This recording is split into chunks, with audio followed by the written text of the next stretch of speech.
Economic trends क्या होती है। दोस्तों हमारी लॉन्ग टर्म इन्वेस्टमेंट की जर्नी में हम कई इकोनॉमिक ट्रेंड्स में बदलाव देखते हैं, देखे हैं या देखने वाले हैं।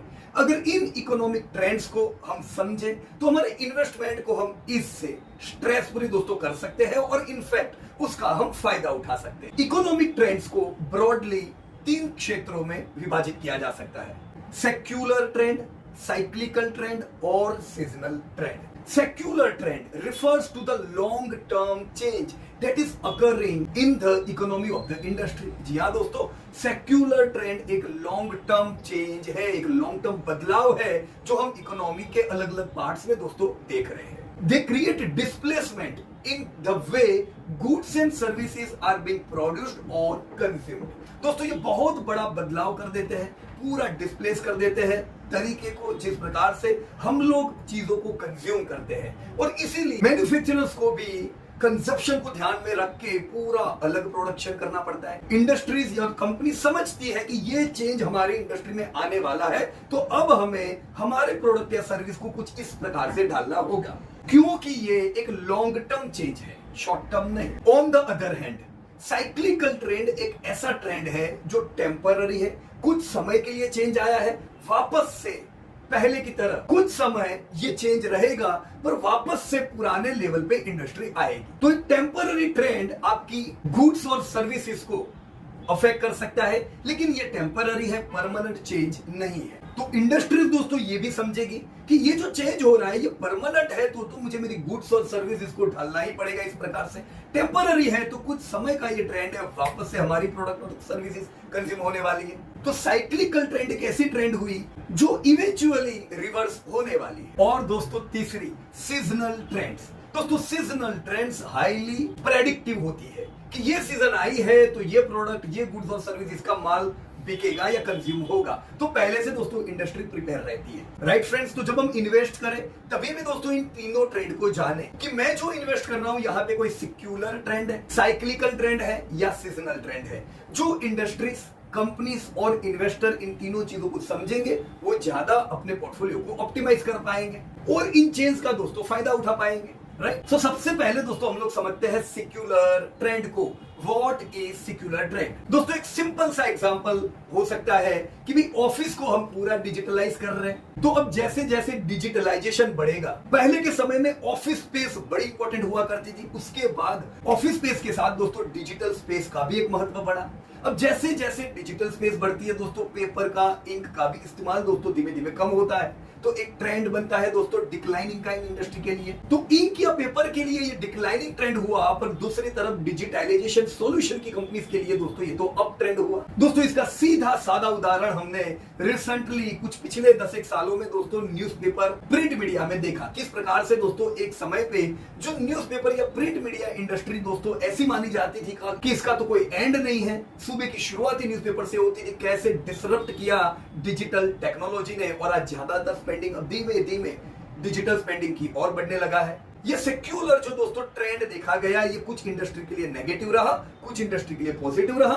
मैं नेगेटिव इंडस्ट्री में रहूंगा तो दोस्तों प्रॉफिटेबिलिटी बढ़नी नहीं है, धीमे धीमे मुश्किलें आएगी। मैं पॉजिटिव इंडस्ट्री में रहूंगा तो धीमे धीमे मुझे और अपॉर्चुनिटीज नजर आएगी और यहाँ पे मुझे ग्रोथ मिलेगा। और ऐसे कई लॉन्ग टर्म चेंज आपने ऑलरेडी देखे हैं। किस प्रकार से ऑनलाइन का महत्व बढ़ा दोस्तों, कहाँ प्लेसमेंट एजेंसीज और कहाँ अब फिर Naukri.com जैसी कंपनीज कितनी बड़ी हो गई। किस प्रकार से दोस्तों ब्रोकर्स रियल एस्टेट के होते थे और अब कहाँ 99 एकड़ मैजिक ब्रिक्स का महत्व बढ़ गया। कैसे लोग ऑनलाइन शादी.com, जीवनसाथी.com पे जाके अब मैच कर सकते हैं। दोस्तों ये पूरा लॉन्ग टर्म ट्रेंड है, जो इंडस्ट्री समझती है इसका फायदा उठा पाती है। दोस्तों आपने बहुत बड़ा बदलाव फूड एट होम इंडस्ट्री में देखा। कुछ ही साल पहले एक नया ट्रेंड निकला कि चलो भाई लोग कमा रहे हैं, 2 लोग घर में कमा रहे हैं, तो वो चाहते हैं कि चलो आज बाहर का खाना खाए, अच्छा खाना खाए, पर बाहर जाना नहीं है, घर मंगवाना है। तो फूड एट होम इंडस्ट्री आपकी आंखों के सामने कुछ ही समय में किस प्रकार से दोस्तों बढ़ी, और आप में से कई लोगों ने इस ट्रेंड का दोस्तों फायदा भी उठाया। किस प्रकार से दोस्तों टैक्सी जो बुक होती थी, आपने उबर ओला का जमाना देखा, लॉन्ग टर्म चेंज। कैसे पेट्रोल की, डीजल की गाड़ियों से चेंज होके आपने ई व्हीकल का जमाना अभी देखते जा रहे हो। किस प्रकार से दोस्तों इलेक्ट्रिसिटी जनरेशन में आपने बड़ा बदलाव रिन्यूएबल में देखा। तो ये सारे दोस्तों बदलाव है, इसके साथ और भी कई लॉन्ग टर्म ट्रेंड हो सकते हैं। तो लॉन्ग टर्म ट्रेंड को कौन प्रभावित करता है, क्यों लॉन्ग टर्म ट्रेंड में बड़े बदलाव आते हैं? जी हाँ दोस्तों, सेक्युलर ट्रेंड डिसरप्ट कर सकते हैं कई इंडस्ट्री को। बड़े बदलाव क्यों आते हैं, इसके पीछे का कारण हो सकता है चेंज और upgradation in the technology, right? Change in technology पूरी इंडस्ट्री को बदल सकता है। चेंज इन कल्चर, दोस्तों कल्चर में बदलाव भी लॉन्ग टर्म ट्रेंड को पूरा बदल देते हैं। डेमोग्राफी, जिस प्रकार से दोस्तों अब अगर हम इंडिया देखें तो एक यंग इंडिया है। इंडिया की ही तरह दोस्तों कई कंट्रीज पहले यंग थे। जब दोस्तों वो सब कंट्रीज यंग थे, जैसे यूरोप हुआ, जापान हुआ, यूएस हुआ, दोस्तों वहां पे बहुत कंजप्शन होता था, प्रोडक्टिविटी हाई होती थी। पर अब उनमें से कुछ कंट्रीज जैसे यंग से अब एजेड कंट्री में बदलाव हुए हैं। अब वहां पे फार्मा सेक्टर का बोलबाला है, वहां पे एजेड लोग हैं, तो वहां पे दोस्तों लॉन्ग टर्म इंडस्ट्री में बड़े बदलाव आए। अब इंडिया यंग है तो यंग इंडियन क्या करेंगे? यंग इंडियन बहुत सी नई इंडस्ट्री में बड़े बदलाव करेंगे। आपने ऑलरेडी फूड इंडस्ट्री में ये देखा कि किस प्रकार से दोस्तों यंग इंडिया ने फूड इंडस्ट्री में हाइजीन का महत्व ऐड किया, ब्रांड का महत्व, क्वालिटी का महत्व। तो ऑर्गेनाइज रेस्टोरेंट इंडस्ट्री ये डेमोग्राफी का ही एक बड़ा पार्ट हुआ, उसी ने एक लॉन्ग टर्म चेंज दिया और आपकी छोटी छोटी रेस्टोरेंट सब बड़ी बनती जा रही है, राइट? तो डेमोग्राफी में तो बहुत सी चीजें आएगी, मैं हर एक चीज नहीं बता पाऊंगा, पर आप सोचो कि डेमोग्राफी कौन से लॉन्ग टर्म सेक्युलर ट्रेंड को ट्रिगर कर सकते हैं। इनके अलावा कंज्यूमर प्रेफरेंसेस भी लॉन्ग टर्म ट्रेंड को बदल सकती है कि नहीं दोस्तों? आप टेक्नोलॉजिकल चेंज में ये कह सकते हो कि पहले पुराने टीवी थे तो टीवी का कंजप्शन फ्लैट हो चुका था, बहुत ज्यादा बिक्री नहीं थी। जैसे एलईडी टीवी की एंट्री हुई, टीवी की बिक्री में शूटअप हुआ। जैसे स्मार्टफोन की एंट्री हुई, स्मार्टफोन की बिक्री में शूटअप हुआ। दोस्तों एक समय पे कैमरा जबरदस्त बिकते थे, जैसे डिजिटल कैमरा की एंट्री हुई, पुराने कैमरा की छुट्टी हो गई। अब डिजिटल कैमरा छोड़ो, अब मोबाइल में कैमरा आ गए तो डिजिटल कैमरा की भी दोस्तों छुट्टी होगी और आज आपके फोन में डिजिटल कैमरा का एक बड़ा महत्व है। तो कैसे इंडस्ट्री पूरी चेंज हो जाती है। कंज्यूमर प्रेफरेंसेस दोस्तों क्यों बदल सकते हैं? यंग हो तो उनके अलग प्रेफरेंसेस, एजेड हो उनकी अलग प्रेफरेंसेस, पैसे वाले लोग हो उनकी अलग प्रेफरेंसेस, कम पैसे हो उनकी अलग अलग प्रेफरेंसेस। अब इंडिया में अगर लोग यंग है और लोगों की इनकम तेजी से बढ़ती जा रही है, दोस्तों सबसे तेजी से भारत का जीडीपी बढ़ रहा है और इन्फ्लेशन कंट्रोल में है, तो इंडियंस की इनकम दुनिया में सबसे ज्यादा तेजी से बढ़ रही है। तो ये बढ़ती इनकम भी एक सेक्युलर ट्रेंड बना सकती है कि नहीं बना सकती? अब तक आप देखते थे एफएमसीजी की कंपनी, उसका फ्लैट ग्रोथ हुआ करता था। क्यों? क्योंकि इंडिया को सस्ती प्रोडक्ट चाहिए थी। अब जब इंडियंस की अर्निंग बढ़ी है, कंपनीज नई नई प्रीमियम प्रोडक्ट लॉन्च कर रही, क्योंकि लोग खरीद रहे। जो कंपनीज ये एडवांस में समझी, उन्होंने इस चेंज का फायदा भी उठाया। और जो कंपनी बोलती रहेगी नहीं इंडिया में तो सस्ता ही बिकता है, वो बात गलत पुरवार हो गई, क्योंकि इंडिया को क्वालिटी भी चाहिए। आपने दोस्तों एक कॉर्पोरेट का जबरदस्त फेलियर आपने ऑलरेडी देखा, जब नैनो को लॉन्च किया गया, बिल्कुल सस्ती गाड़ी, लेकिन उस समय वो नहीं बिकी। सस्ती तो थी ही, पर इंडिया को क्या चाहिए था? इंडिया धीमे धीमे प्रीमियमाइजेशन पे आ रहा था। आज आप देखो तो अब एसयूवी की बिक्री तो डबल हो गई पिछले साल से भी। तो मतलब इंडिया प्रीमियमाइजेशन की ओर जा रही है। कंपनी क्या करेगी? प्रीमियम प्रोडक्ट लॉन्च करती जाएगी, एसयूवीज लाएगी, राइट? तो as a company, as a investor हम ये चीजों को समझेंगे तो इन्वेस्टमेंट में और फायदा उठा पाएंगे। ऐसी कंपनीज में इन्वेस्ट कर पाएंगे जो ये चीजों को समझती है। दोस्तों ये चीजें लॉन्ग टर्म होती है और ये लॉन्ग टर्म चीजें आपकी कंपनीज को एक इन्फ्लेक्शन पॉइंट दे सकती है, जबरदस्त ग्रोथ दे सकती है। दोस्तों दूसरी जो हमने ट्रेंड की बात की, दैट वाज साइक्लिकल ट्रेंड। दोस्तों सबसे इंपॉर्टेंट पहला वाला ट्रेंड था सेक्युलर ट्रेंड, क्योंकि ये सेक्युलर ट्रेंड आपको लॉन्ग टर्म वेल्थ क्रिएटर दे सकते हैं। आपने अर्बनाइजेशन को समझ लिया, अर्बनाइजेशन से जो ट्रेंड बनने वाली है उसको समझा, यस आप उसका फायदा उठा सकते हो। आपने टूरिज्म की ट्रेंड को समझा, आने वाले कुछ दशक टूरिज्म के रह सकते हो, उसके रिलेटेड फायदा आप ले सकते हो। So secular trend will help you create huge wealth. Second जो trend, that is cyclical trend. दोस्तों जैसा हमने प्रीवियसली डिस्कस किया, साइक्लिकल ट्रेंड नॉन परमानेंट होती है, ये टेम्पररी होती है, वापस से पुरानी जगह पे दोस्तों आ सकती है, तो हम इनको परमानेंट नहीं समझ सकते। दोस्तों साइक्लिकल ट्रेंड्स तीन अलग अलग लेवल की होती है। एक होती है इकोनॉमिक साइकिल, एक कमोडिटी साइकिल और एक इन्वेंटरी साइकिल। तो पहली हमने बात की इकोनॉमिक साइकिल की। दोस्तों इकोनॉमिक साइकिल रिफर करती है एक टिपिकल प्रोसेस को, जब इकोनॉमी रिसेशन से एक्सपांशन मोड पे जाती है और एक्सपांशन मोड से वापस रिसेशन में आती है। तो ये एक साइकिल, यही इकोनॉमिक लाइफ साइकिल के स्टेजेस को हम 4 पार्ट में दोस्तों तोड़ सकते हैं। पहले पार्ट को कहते हैं एक्सपांशन फेज और बूम फेज।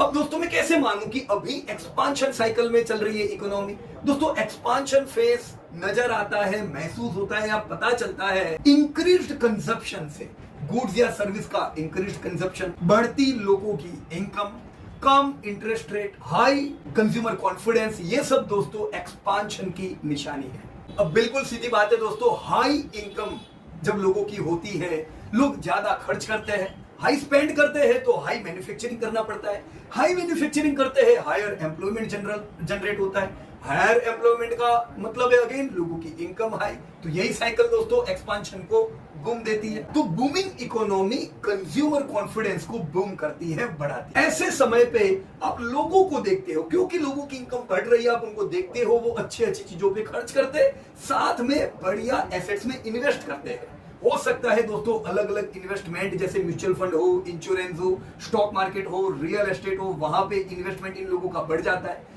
सिमिलर वे में कॉर्पोरेट सब देखो तो कॉर्पोरेट सब एक्सपांशन में लगी हुई होती है। क्यों? क्योंकि कंज्यूम हो रहा है, कंज्यूम हो रहा है तो एक्सपांशन चाहिए। तो कॉर्पोरेट लेवल पे एक्सपांशन प्लान नजर आएंगे, कंज्यूमर लेवल पे इन्वेस्टमेंट या स्पेंडिंग नजर आएगा। इसीलिए जब भी जीडीपी के डेटा आते हैं या आरबीआई की मीट होती है, वो लोग एक्सपांशन कितना हो रहा है उसकी चर्चा करते हैं। वो लोग ये बात करते हैं कि भाई कितनी कैपेसिटी पे प्लांट चल रहे हैं। अगर प्लांट एकदम हाई कैपेसिटी चल रहे हैं, इसका मतलब ये कि एक्सपांशन उनको करना ही होगा और आएगा। हाई कैपेसिटी पे प्लांट चलने का मतलब ही यही है कि प्रोडक्ट कंज्यूम हो रही है, राइट। तो ये पूरी एक साइकिल है। ये साइकिल दोस्तों बूम इकोनॉमी, एक्सपांशन वाली इकोनॉमी रिफ्लेक्ट करती है। जैसे बिजनेसेस और कंज्यूमर और ज्यादा स्पेंडिंग करते हैं दोस्तों, उनको और लोन की भी जरूरत पड़ती है, क्योंकि सपने तो इनकम से ज्यादा ही बड़े होते हैं। तो आप देखोगे दोस्तों एडवांसेस में बड़ा ग्रोथ दिखाई देता है। एडवांसेस में ग्रोथ का भी यही मतलब है दोस्तों कि यस बूम या एक्सपांशन वाली इकोनॉमी है। इससे लॉन्ग टर्म में ये भी होता है, बहुत डिमांड के कारण दोस्तों इंटरेस्ट रेट धीमे धीमे बढ़ाते भी है। क्यों? क्योंकि माल बिक रहा है, इंटरेस्ट रेट बढ़ाने में क्या दिक्कत है। माल बिकता है दोस्तों, दाम भी बढ़ते हैं, धीमे धीमे इन्फ्लेशन भी बढ़ता है दोस्तों, इनका नेगेटिव इफेक्ट, राइट फ्रेंड्स। पर ओवरऑल ये जो पहली एक्सपांशन या बूम वाली साइकिल है, उसमें हमें कंपनियां स्पेंड करती नजर आएगी और पब्लिक भी स्पेंड और इन्वेस्ट करती दोस्तों नजर आएगी। इसी इकोनॉमिक लाइफ साइकिल का सेकंड स्टेज होता है दोस्तों स्लो डाउन। तो स्लो डाउन हम कब कहते हैं, इस स्टेज को कैसे हम पहचानते हैं? जैसे जैसे इकोनॉमी बूम होती है, वो एक पीक पे आती है और वो एक ऐसा लेवल होता है जहां पे हाई इंटरेस्ट और हाई इन्फ्लेशन कंजप्शन को दोस्तों अफेक्ट करता है। इससे आगे यही इन्फ्लेशन को कंट्रोल करने के लिए सेंट्रल बैंक्स को इंटरेस्ट रेट बढ़ाने पड़ते हैं। दोस्तों इन्फ्लेशन दोनों चीजों से आ सकता है, एक साइक्लिकल बहुत ज्यादा कंजप्शन की वजह से ये इन्फ्लेशन है, और दूसरा चीजों नहीं मिलने के कारण दोस्तों जो इन्फ्लेशन बढ़ता है, दैट इज डिफरेंट थिंग। जहां पे हम बात कर रहे थे दोस्तों बूम के कारण आया हुआ इन्फ्लेशन। इन्फ्लेशन को कंट्रोल करने के लिए दोस्तों इंटरेस्ट रेट बढ़ाती है और सेंट्रल बैंक रेट्स को टाइट करती है, जिसके कारण ग्रोथ स्लो डाउन हो जाता है दोस्तों। ईएमआई हाई, चीजों के दाम हाई, आपका कंजप्शन दोस्तों लो। दोस्तों कंजप्शन लो, कंपनीज अपने प्रोडक्शन कैपेसिटी डिक्रीज करती है, कंपनीज एक्सपांशन के प्लान दोस्तों डिले करती है। इन सब चीजों को हम क्या कहते हैं, स्लो डाउन चल रहा है। और पूरी साइकिल दोस्तों कैसी हुई, low consumption, low production level यानी low capacity utilisation of your companies, low expansion, low employment, this is slow down. Expansion के समय जब आपकी कंपनीज के धंधे जबरदस्त बढ़ रहे थे, प्रॉफिट जबरदस्त बढ़ रहे थे, आपकी वैल्यू भी जबरदस्त बढ़ रही थी, आपकी डिविडेंड अर्निंग भी जबरदस्त बढ़ रही थी। लेकिन दूसरे स्टेज में जब स्लो डाउन आता है, ये समय पे दोस्तों आपके वैल्यूएशंस बढ़ना बंद हो जाते हैं। क्यों? प्रॉफिटेबिलिटी नहीं बढ़ रही है कंपनीज की, आपकी डिविडेंड अर्निंग भी बढ़नी बंद हो जाती है। अभी अगर आप इंडिया में देखो तो इंडिया में कंपनीज की प्रोडक्शन की कैपेसिटी हाई है, कंपनीज एक्सपांशन करती जा रही है, तो it's good time for India, employment बढ़ता जा रहा है। लेकिन जब आप इसे डेवलप्ड इकोनॉमी से कंपेयर करते हो तो आप देखो हम लोग जो भी चीजों को एक्सपोर्ट करते हैं, जैसे हम आईटी सर्विसेज एक्सपोर्ट करते हैं दोस्तों, वहां पे स्लो डाउन है। ये कैसे पता चलता है? क्योंकि अब वो ऑर्डर्स को डिले कर रहे हैं। पहले जो आईटी कंपनीज को आसानी से ऑर्डर मिलते थे, अब ऑर्डर आसानी से नहीं मिलते। अपनी आईटी की कंपनीज की ग्रोथ कम हुए, क्यों? क्योंकि वहां पे स्लो डाउन है। आपकी केमिकल की कंपनीज के ग्रोथ स्लो हुए, क्यों? अगेन क्योंकि ये भी एक्सपोर्ट होता था। तो आपने एक्सपोर्ट ओरिएंटेड कंपनीज में स्लो डाउन देखा, तो इसका मतलब बिल्कुल सीधा है, इंडिया में तो कंजप्शन जबरदस्त है पर वर्ल्ड वाइड स्लो डाउन चल रहा है, राइट। हमने दोनों चीजें देखी, एक्सपांशन देखा, हमने स्लो डाउन देखा। Now third stage is recession. So what is recession? हम कहेंगे कि यस अभी रिसेशन का स्टेज चल रहा है, कंजप्शन इतना कम हो गया कि दोस्तों ग्रोथ बिल्कुल नजर नहीं आ रहा है, इनफैक्ट नेगेटिव ग्रोथ आ रहा है। नेगेटिव ग्रोथ है, कंपनी एक्सपांशन तो करेगी नहीं, इनफैक्ट ले ऑफ करती है। दोस्तों ले ऑफ्स करती है, लोगों की इनकम पे फर्क पड़ता है। ये सारी चीजें दोस्तों रिसेशन ट्रिगर करती है। दोस्तों ये सारी चीजें अनएम्प्लॉयमेंट को बढ़ाती है, इनकम लेवल को घटाती है, कंजप्शन को घटाती है। इफेक्ट आपके पोर्टफोलियो पे, आपकी कंपनीज के प्रॉफिट डाउन होते हैं, वैल्यू डिक्रीज होती है, आपकी डिविडेंड अर्निंग भी डिक्रीज होती है। तो ये जो लो कंजप्शन की साइकिल है, अनएम्प्लॉयमेंट की साइकिल है, ये कुछ समय तक दोस्तों चलती रहती है। ये पूरे फेज को कहते हैं recession phase. Consumer confidence decline करता है। कंज्यूमर स्पेंड करने के बजाय सेव करना पसंद करता है, क्योंकि उसे पता है प्रॉब्लम आएगा तो यही पैसा काम लगेगा। वो बोरो भी कम करते हैं, तो ओवरऑल एडवांसेस भी डिक्रीज हो जाते हैं। तो वैसे भी डिमांड नहीं होने के कारण ओवरऑल भी इंटरेस्ट रेट थोड़े थोड़े कम होते हैं, और रिसेशन को ग्रोथ में कन्वर्ट करने के लिए हो सकता है सेंट्रल बैंक भी इंटरेस्ट रेट को कम करे ताकि ग्रोथ आए, पर तब तक रिसेशन कंटिन्यू है। ऐसे समय पे जब लोग चीजों को खरीदेंगे नहीं, दाम भी तो ऑटोमेटिक नीचे आते हैं। तो बूम कंजप्शन ने दामों को भी बढ़ाया, इंटरेस्ट रेट को भी बढ़ाया। उसी प्रकार से रिसेशन ने दामों को घटाया, इंटरेस्ट रेट को भी घटाया। सो रिसेशन जो थर्ड स्टेज था, उसके बाद का फोर्थ स्टेज है recovery. So what is recovery? दोस्तों इन्फ्लेशन जब लो है तो सेंट्रल बैंक को जगह मिल जाती है कि चलो ग्रोथ करने के लिए इंटरेस्ट रेट को घटाया जाए और लिक्विडिटी को बढ़ाया जाए। दोस्तों इंटरेस्ट रेट घटाना या लिक्विडिटी बढ़ाने के लिए सेंट्रल बैंक क्या करती है, हमने प्रीवियस वीडियो में ऑलरेडी डिस्कस कर लिया है। ओवरऑल दोस्तों लिक्विडिटी बढ़ती है, दैट्स ग्रेट, और ये रिकवरी को ट्रिगर करती है। अब जब पैसे अवेलेबल होने लगे, इंटरेस्ट रेट भी कम है, चीजों के दाम भी कम है, कंजप्शन वापस से बढ़ने लगे, जिसके कारण इकोनॉमिक एक्टिविटी वापस पिकअप करने लगती है। वापस से कंपनी को लगता है चलो लोग कंज्यूम कर रहे हैं तो एक्सपांशन बढ़ाया जाए, एम्प्लॉयमेंट बढ़ाया जाए। तो ये स्टेज हुआ दोस्तों रिसेशन के बाद रिकवरी का। आप में से बहुत से लोग कई सालों से निवेश कर रहे हो, आपने ये चार स्टेज को दोस्तों महसूस किया होगा, समझा होगा, और इसका पूरा फायदा आप नेक्स्ट पूरी साइकिल में उठा भी पाओगे। राइट और रॉन्ग? अब इकोनॉमी इन चारों स्टेज से पसार तो होती है, लेकिन इनका टाइम फ्रेम दोस्तों अलग अलग हो सकता है। ये प्रेडिक्ट किया नहीं जा सकता है। हो सकता है अगर एक्शन कम ली जाए, अगर वल्नरेबिलिटी और ज्यादा है तो कुछ स्टेज ज्यादा भी चल सकते हैं, जैसे रिसेशन लंबा चल सकता है। ये भी हो सकता है कि पॉलिसी सही आती जा रही है तो जो इकोनॉमिक बूम का स्टेज है वो भी लंबा चले। तो टाइम फ्रेम डिपेंड करता है दोस्तों समय समय पे।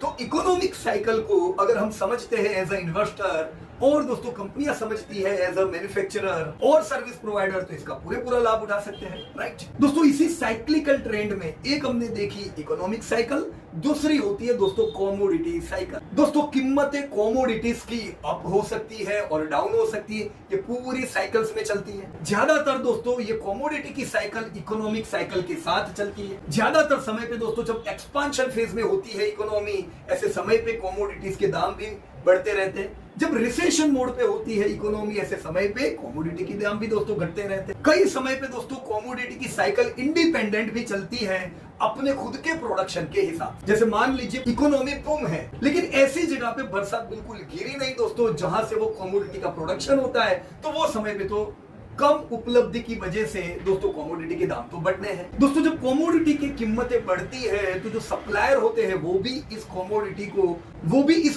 को प्रोड्यूस करने की क्षमता बढ़ा देते हैं ऊंची कीमतों का फायदा उठाने के लिए। अब ये भी होता है दोस्तों कि बहुत से लोगों के प्रोडक्शन बढ़ाने के कारण भी वो कॉमोडिटी का दाम कम हो गया, क्योंकि डिमांड थी पर सप्लाई और ज्यादा हो गया, तो अब तो कीमतें भी कम होने लगी। ये भी हो सकता है दोस्तों कि कीमतें घटने के कारण कुछ प्रोड्यूसर जिन्होंने तुरंत एक्सपांशन मोड पे आ गए थे, ये समझ के कि परमानेंट डिमांड है दोस्तों, वो अपना ऑपरेशनल कॉस्ट भी न उठा पाए। कुछ कंपनियां बंद हो जाए प्रोड्यूस करने वाली, अगेन जब प्रोडक्शन की कुछ कंपनीज बंद हो गई, डिमांड उतनी की उतनी है, वापस से कीमतें बढ़ने लगे। तो ये पूरी कॉमोडिटी की दोस्तों एक साइकिल है। इकोनॉमिक साइकिल का तीसरा पार्ट हुआ इन्वेंट्री साइकिल। दोस्तों इन्वेंट्री साइकिल एक शॉर्ट टर्म साइकिल होती है जो कॉमोडिटी साइकिल का एक पार्ट भी होती है। दोस्तों इन्वेंट्री साइकिल प्रोड्यूसर और कंज्यूमर के इन्वेंट्री एडजस्टमेंट की वजह से होती है। दोस्तों कंज्यूमर के पास ऑलरेडी माल पड़ा हुआ होता है तो वो नई चीजों को नहीं खरीदते हैं। इन्वेंट्री होने के कारण दोस्तों कंजप्शन उस समय कम हो जाता है, रियल कंजप्शन है पर कंपनी में से माल बिकता नहीं है, जिसके कारण दोस्तों सप्लायर के पास इन्वेंट्री रह जाती है और वही चीजों को बेचने के लिए दामों को दोस्तों कम किया जाता है। फायदा कंज्यूमर को होता है इसका। अब हाल है कि ये जो इन्वेंट्री की साइकिल होती है, कभी आपने ये भी देखा होगा कि कभी जैसे फ्लड आ गए तो ऐसे समय पे कंज्यूमर पूरा टूट पड़ता है, उनको अपने घर पे इन जरूरी चीजों को स्टोर करना है। पर ये सारी साइकिल दोस्तों टेम्पररी होती है, इरप्ट होती है, चली जाती है। दोस्तों कोविड के दरमियान आपने देखा होगा कि जब लॉकडाउन था, मोबिलिटी बिल्कुल लो थी, क्रूड का कंजप्शन बिल्कुल लो हो गया था और इन्वेंट्री जबरदस्त उनके पास क्रूड की पड़ी रही थी। आपने किस प्रकार से क्रूड के दामों को धराशायी होता देखा, बट दैट वाज टेम्पररी। ये inventory cycle temporary negative price पे भी आ गई थी, लेकिन वापस से एज इट इज। तो साइक्लिकल ट्रेंड की ये जो तीन साइकिल है, economic cycle, commodity cycle, inventory cycle को अगर आप आने वाले समय में जब भी देखो कोई इंडस्ट्री में, तो ट्रिगर होना चाहिए जिससे इसका हमें फायदा हो as a investor. Right friends, तो हमने दो ट्रेंड समझ ली। सेक्युलर ट्रेंड जो लॉन्ग टर्म ट्रेंड थी जिसका जबरदस्त फायदा उठा सकते हैं, साइक्लिकल ट्रेंड जो आती है टेम्पररी, थर्ड सीजनल ट्रेंड्स। दोस्तों इसे भी समझना जरूरी है। दोस्तों unlike cyclical trend, seasonal trend highly predictable होती है। कंज्यूमर लेवल पे या मैन्युफैक्चरिंग लेवल पे, सर्विस लेवल पे दोस्तों अंदाजा लगाया जा सकता है कि अंदाजे से इस सीजन में कितना कंज्यूम होगा, हम कितना स्टॉक रखें, कितना मैन्युफैक्चर करें। जैसे फॉर एग्जांपल जीडीपी के कंट्रीब्यूशन में जो एग्रीकल्चर का पार्ट होता है, ये लाइकली है कि ये हाई रहेगा हार्वेस्ट के समय पे। हार्वेस्ट पे समय पे एग्रीकल्चर का कॉम्बिनेशन जीडीपी में बड़ा होता है। तो एग्रीकल्चर तो एक सीजनल ट्रेंड है। एग्रीकल्चर की इनकम वेरी करेगी क्वार्टर ऑन क्वार्टर, डिपेंड करता है सोविंग और हार्वेस्ट की साइकिल के ऊपर। हालांकि दोस्तों ये हाईली प्रेडिक्टेबल है। जैसे इंडिया में हमें पता है कि भी हार्वेस्ट के समय पे टू व्हीलर की बिक्री बढ़िया होती है, अब तो फोर व्हीलर की भी बिक्री उसके ऊपर डिपेंड है। दोस्तों इन्हीं साइकिल पे से इंडिया में मैरिजेस की साइकिल होती है कि भी यही सीजन में ज्यादा मैरिजेस होते, तो मैरिज सीजन में दोस्तों ट्रेडिशनल कपड़े हुए, गोल्ड ज्वेलरी हुई, उनका पता रहता है कि इसकी बिक्री जबरदस्त रहेगी। अब जैसे लास्ट क्वार्टर में बिल्कुल मैरिजेस नहीं थे तो मान्यवर का सेल्स तो बिल्कुल डिक्लाइन हो गया, पर ओवरऑल कंपनी के कीमतों के ऊपर उसकी बड़ी इफेक्ट नहीं पड़ी, क्योंकि इन्वेस्टर समझता है ये सीजनल ट्रेंड है। ये क्वार्टर में मैरिज नहीं थे पर अब तो मैरिज बराबर के आएंगे। टू व्हीलर फोर व्हीलर की कंपनी को पता होता है कि कुछ सीजन ऐसी है जो सीजन में जबरदस्त माल बिकता है। राइट, तो हम क्वार्टर ऑन क्वार्टर देखें कि भाई ये क्वार्टर में बढ़िया माल बिका, ये क्वार्टर में तो माल ही नहीं बिका, ऐसे कंपेयर नहीं कर सकते। सीजन टू सीजन कंपेयर करना होगा कि पिछले साल नवरात्रि में कितनी गाड़ियां बिकी थी, इस साल नवरात्रि में कितनी गाड़ियां बिकी। राइट फ्रेंड्स, तो मुझे उम्मीद है कि एज ए इन्वेस्टर आप लोग ये तीन ट्रेंड को समझोगे, secular trend, cyclical trend, seasonal trend, और इसका फायदा उठाओगे। मुझे दोस्तों चैट बॉक्स में जरूर बताइएगा कि आपने पास्ट में इनमें से कौन सी ट्रेंड समझ के कौन सी कंपनी में फायदा उठाया था। So thank you very much. जुड़े रहिए इसी प्रकार से दोस्तों, चैनल सब्सक्राइब करना ना भूलिएगा अगर इसी प्रकार के अपडेट चाहते हो। जय हिंद।